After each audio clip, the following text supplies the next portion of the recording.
வணக்கம் மக்களே, welcome back to நேற்று இன்று நாளை. இன்றைக்கி நம்ம வீடியோவில் சோயாபீன் கிரேவி எப்படி பண்ணலாங்கிறத பார்க்க போகிறோம். இந்த ரெசிபியோட ஸ்பெஷாலிட்டி என்னன்னு பார்த்தீங்கன்னா, இதில் நம்ம தக்காளி யூஸ் பண்ண போகிறதில்ல, எந்த காயும் கட் பண்ண போகிறதில்ல. அதனால் ரொம்ப ஈஸியாகவும் ரொம்ப டேஸ்டியாகவும் இந்த ரெசிபியை நீங்கள் டக்குன்னு பண்ணிடலாம். இந்த சோயாபீனை பார்த்தீங்கன்னா ஊற வச்சு அரைச்சி சோயா மில்க் யூஸ் பண்ணுவாங்க. ஆனால் அதோட டேஸ்ட் நிறைய பேருக்கு பிடிக்காது. இதில் நம்மளுக்கு நிறைய ப்ரோட்டீன் சத்து இருக்கிறதுனால அப்பப்போ நம்ம ஃபுட்டில் சேர்த்துக்கிறது நல்லது. இந்த மாதிரி கிரேவியாக பண்ணி கொடுத்தீங்கன்னா பசங்க கண்டிப்பாக சாப்பிட்ருவாங்க.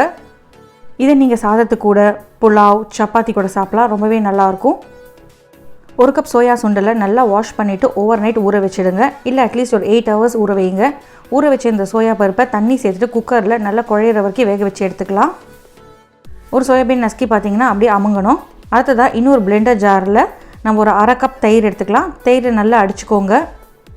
இது கூடவே ஒரு 1/4 டீஸ்பூன் மஞ்சப்பொடி, 1/2 டீஸ்பூன் காஷ்மீரி சிவப்பு மிளகாய் பொடி சேர்த்துக்கலாம். இது கூடவே ஒரு 1/2 டீஸ்பூன் மல்லிப்பொடி, அதாவது தனியா பொடி சேர்த்துக்கலாம். கிரேவின்னு சொல்லிட்டோம், அப்போ கண்டிப்பாக அதில் கரம் மசாலா இருக்கணுங்க. அப்போ தான் நம்மளுக்கு நல்ல அந்த நார்த் இந்தியன் ஃப்ளேவர் கிடைக்கும். நான் 1 டீஸ்பூன் கரம் மசாலாவும் 1 டீஸ்பூன் சின்ன சோலை மசாலான்னு விற்கும் இல்லையா உங்களுக்கு கடைகளில், அதை சேர்த்துக்கிறேன். இன்கேஸ் உங்கள்கிட்ட இந்த மசாலா இல்லைன்னா நீங்கள் வீட்டில் என்ன மசாலா வச்சுருக்கீங்களோ அதை சேர்த்துக்கோங்க. ஒரு கைப்பிடி அளவு கொத்தமல்லி, 1/2 டீஸ்பூன் கசூரி மேத்தி, அதாவது காஞ்ச வெந்தயக்கீரை சேர்த்துட்டு எவ்வளோ நைஸாக அரைக்க முடியுமோ அவ்வளோ நைஸாக அரைச்சி எடுத்துக்கலாம். அரைச்சி இந்த விழுதை தனியாக எடுத்துக்கோங்க. நம்ம கிரேவி ரெடி பண்ணும்போது இதை சேர்த்துக்கலாம். ஒரு கடாயில் 1-2 டேபிள் ஸ்பூன் எண்ணெய் சேர்த்துட்டு எண்ணெயை சூடு பண்ணிக்கோங்க. எண்ணெய் நல்லா சூடானதுக்கப்புறமா 1/2 டீஸ்பூன் ஜீரகம் சேர்த்துட்டு ஜீரகம் நல்லா பொரிஞ்ச உடனே ஒரு வெங்காயத்தை நல்லா நைஸாக விழுதாக அரைச்சிட்டு அதையுமே இந்த எண்ணெயில் சேர்த்துருங்க.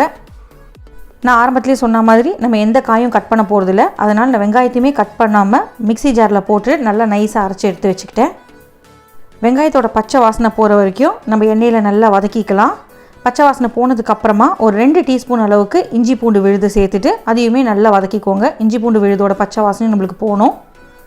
நீங்கள் இந்த மாதிரி கை விடாமல் சோட்டை பண்ணிகிட்டே இருந்தீங்கன்னா உங்களுக்கு அடிப்பிடிக்காமல் சீக்கிரமே பச்சை வாசனை போயிடும். இஞ்சி பூண்டு விழுதை பொறுத்த வரைக்கும் நீங்கள் வீட்டில் அரைச்ச இஞ்சி பூண்டு விழுது சேர்த்திங்கன்னா உங்களுக்கு ஃப்ளேவர் இன்னுமே நல்லாயிருக்கும். கடையில் வாங்குகிற இஞ்சி பூண்டு விழுதில் கண்டிப்பாக அதில் வினிகர் இருக்கும். இஞ்சி பூண்டு விழுதோட பச்சை வாசனை போனதுக்கப்புறமா ஒரு 2 டேபிள் ஸ்பூன் அளவுக்கு கடலை மாவு சேர்த்துக்கலாம். கடலை மாவையுமே நம்ம இதே வானிலையில் நல்லா ட்ரை ரோஸ்ட் பண்ணிக்க போகிறோம். கடலை மாவு ட்ரை ரோஸ்ட் பண்ண அதோட பச்சை வாசனை சீக்கிரமே போயிடும். நீங்கள் சோட்டை பண்ண உங்களுக்கு நல்லா இது டைட்டாக உதிரி ஆகிடும். கடலை மாவு சேர்க்கறதுனால இந்த கிரேவிக்கு நல்ல ஒரு திக்னஸ் கிடைக்கும். நல்லா ட்ரையாக ஆனதுக்கப்புறமா நம்ம தயிர் சேர்த்து ஒரு விழுது அரைச்சி வச்சோம் இல்லையா, அதை சேர்த்துக்கலாம். நம்ம அரைச்ச விழுதுலேயுமே நிறைய மசாலா பொருட்கள் சேர்த்துருக்கிறதுனால அதோட பச்சை வாசனையும் நம்மளுக்கு போகணும். இதை நல்லா கலந்து விட்டுருங்க. கொதிக்க உங்களுக்கு கடலை மாவு இருக்கிறதுனால நல்லா திக்காயிட்டே போகும். அதனால் நம்ம தேவையான அளவுக்கு தண்ணி சேர்த்துட்டு ஒரு 5 நிமிஷம் கொதிக்க விடலாம். நான் முன்னாடியே சொன்ன மாதிரி எந்த வெஜிடபிள்ஸுமே நான் இதில் கட் பண்ணல, தக்காளியும் யூஸ் பண்ணல. ஆனால் டேஸ்ட் பார்த்திங்கன்னா அவ்வளோ நல்லாயிருக்கும். தேவையான அளவுக்கு உப்பு சேர்த்துக்கோங்க. நம்ம சோயாபீன் வேக வைக்கும் போதே கொஞ்சமாக உப்பு சேர்த்து தான் வேக வச்சுருக்கோம். அதனால் உப்பை பார்த்து சேர்த்துக்கோங்க. நல்லா மிக்ஸ் பண்ணிவிட்டு நம்ம வேக வச்ச அந்த சோயாபீனை தண்ணியோடு சேர்த்துட்டு நல்லா கலந்து விட்டுறலாம். எல்லாம் ஒன்று சேர்ந்து ஒரு 5 நிமிஷம் கொதிக்கட்டும். அப்போ தான் சோயாக்குள்ளேயும் இந்த மசாலாவோட ஃப்ளேவர்லாம் இறங்கும். பச்சை வாசனைலாம் போய் நல்லா திக்கானதுக்கப்புறமா 1 டேபிள் ஸ்பூன் வெண்ணெய் சேர்த்துட்டு நீங்கள் ஒரு 1/2 கப் பால் சேர்த்துட்டு உடனே அடுப்பை ஆஃப் பண்ணிவிடுங்க. வெண்ணெய் பார்த்தீங்கன்னா இந்த கிரேவிக்கு நல்ல ஒரு ரிச்னஸ் அண்ட் க்ரீமினஸ் கொடுக்கும். நீங்கள் பால் சேர்க்கும் போது உங்களுக்கு இந்த ஹோட்டல் ஸ்டைலில் நீங்கள் க்ரீம் சேர்க்காத குறைய அது உங்களுக்கு தீர்த்து வச்சிடும். பால் சேர்க்கும் போது எப்போவுமே அடுப்பை ஆஃப் பண்ணிவிட்டு தான் பால் சேர்க்கணும்.